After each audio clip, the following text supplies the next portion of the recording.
లేవి ఖండం 22వ అధ్యాయము 19వ వచనంలో వాడు అంగీకరింపబడినట్లు, వాడు అంటే ఎవరు?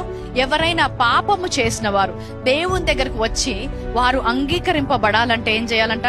గోవులలో నుండి అయినను గొర్రె మేకలలో నుండి అయినను దోషము లేని మొగదానిని అర్పింపవలెను. దేనికి కలంకం ఉండునో దానిని అర్పింపకూడదు, అది మీ పక్షముగా అంగీకరింపబడదు. అంటే మీరు ఏ రక్తాన్ని తీసుకొని వస్తున్నారో, ఏ పశువు యొక్క రక్తాన్ని తీసుకొస్తున్నారో దాన్ని పరీక్షించాడు. మీ పాపములను కాదు, ఎన్ని పాపాలు చేశారు, ఎలాంటి పాపము చేశారు అని దేవుడు అడగట్లేదు. కానీ నీవు తీసుకొచ్చే బలి పశువు యొక్క రక్తము ఎలాంటిది, దాని మీద మచ్చ ఉందా, దాని మీద కలంకం ఉందా, అలాగైతే అంగీకరించబడదు. ఆయన వారిని బట్టి వారికి పరిశుద్ధత ఇవ్వలేదు, కానీ వారి యొక్క బలిని బట్టి వారి పరిశుద్ధులుగా తీర్చాలో లేదో నిర్ణయించాడు. నీవెన్ని పాపాలు చేశావు, ఎలాంటి పాపాలు చేశావు, దాన్ని బట్టి అంగీకరించబడతావా లేదా అనేది దేవుడు ప్రశ్నించట్లేదు. ఏ రక్తముతో ఆ సన్నిధికి వస్తున్నావు, మనం ఏ రక్తంతో వస్తున్నాం? 1 పేతురు 1వ అధ్యాయం 19వ వచనం. ఈ రక్తము ఎలాంటిదంట?